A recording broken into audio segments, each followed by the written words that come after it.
ఎంతమ్మా? 5,000 రూపీస్ అంటే ఇప్పుడు ఎలా తేవాలి? ఫీజు ఎలా కట్టాలి? సరే 2 డేస్లో కట్టేస్తాను తల్లి. 2 డేస్లో కాదు డాడీ, రేపు ఎగ్జామ్ ఉంది, ఫీజు కట్టపోతే ఎగ్జామ్ రాయనీరు. సరే ఎట్లన్నా చేసి రేపు ఫీజు కట్టేసేస్తాను నాన్న.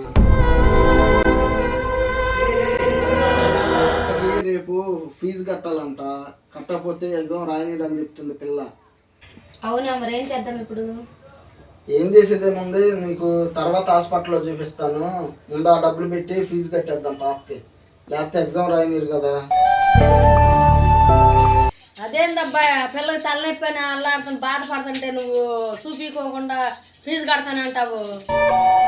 హాస్పిటల్ ఏముందమ్మా, తర్వాత 4 రోజులు ఆగి లేట్గా చూపించినా పర్లా, పిల్లకి ఇప్పుడు ఫీజు కట్టకపోతే ఎగ్జామే రాయనీరంట.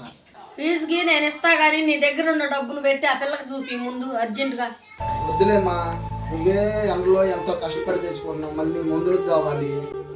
నా మందులు పింఛన్ వచ్చి నాకు తెచ్చుకుంటా కానీ ముందు పిల్లకి అర్జెంటుగా చూపించు.